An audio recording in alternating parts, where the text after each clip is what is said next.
When lawmakers announce a new initiative, they look for the right venue to illustrate the problem they want to address. So it's no wonder that Senator Ed Markey chose Taunton to introduce the Opioid Overdose Reduction Act, which expands access to addiction treatment into anti-overdose drugs like Narcan.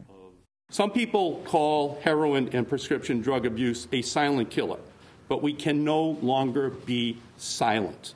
We must face the reality that prescription drug and heroin abuse is robbing children of the greatest gift they are given, the opportunity to maximize their God-given abilities. Taunton was a clear choice for Markey's announcement because in less than 2 months, the city has seen 64 heroin overdoses, 5 of them fatal.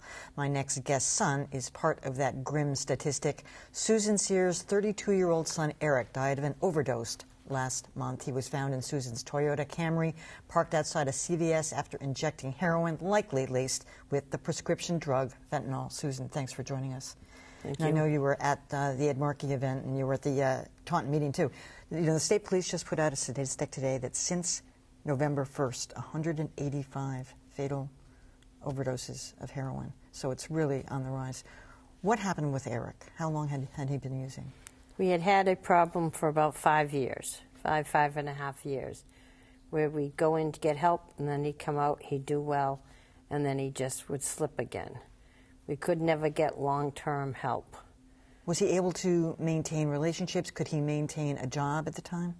No, he couldn't maintain a job. And when you're an addict, you don't maintain your relationships with friends. He was separated from his wife. His friends' list got smaller and smaller. They become not antisocial, but they don't have many friends left. Mm-hmm. If they're not using with them, they're not your friends. How did Eric's habit start? I don't know. I wish I did.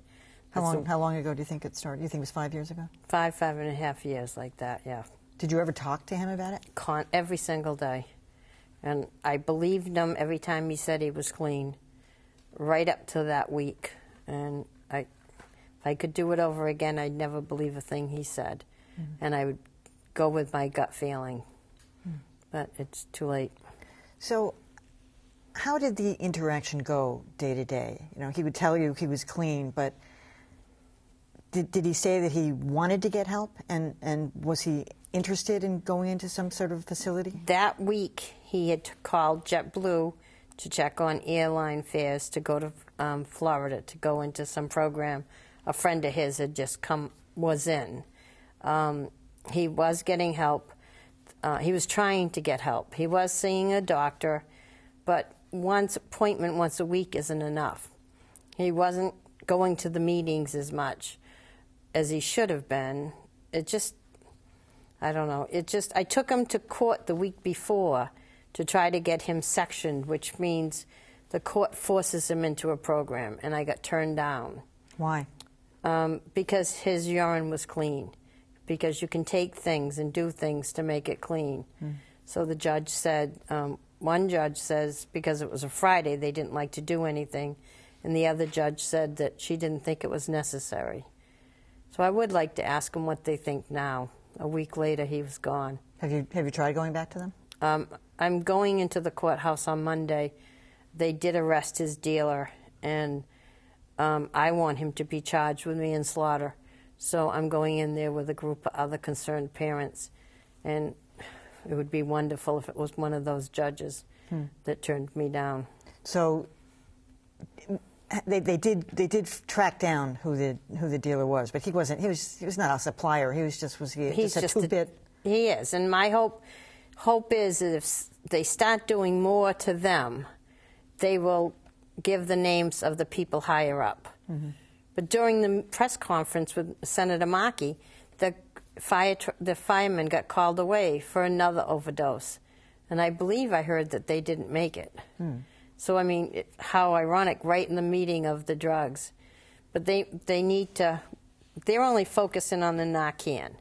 Let's give them all Narcan. Well, yeah, that's fine. You're going to bring them back to life. One guy, I think he's had it 3 times. Yeah. So they have to do something different. Yeah, well, that only saves their life, and it doesn't help them get past they go to the hospital, they wait a few hours, they get up, they go home, they get another fix. So if they could do something more to the dealers than just slapping them on the wrist. I mean, the dealer paid a $1,000 bond and got out. I mean, he had that in his pocket. Right. So, I mean, but he knew when he sold to my son that he was selling bad things. They all want the stuff laced with fentanyl.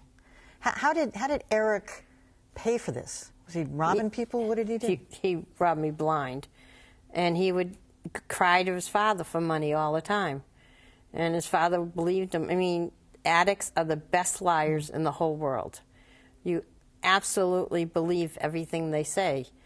And you always think, it can't be my kid. And I used to think it was very shameful. I mean, my son was an addict. Then I found out 2 people that I admire most, a lot, I mean, and they very well off. They have 2 children struggling. And I realized that it didn't matter that where you are, who you are. It can happen to the best of families and it can happen to the worst. But if we don't speak out, if the parents and the caregivers don't speak out and give the information, we're never going to stop this. Well, we'll follow up with you, Susan, because we want to know what happens when you go back to court. Okay, Thanks thank for you. coming in. Thank Over you. to Boston.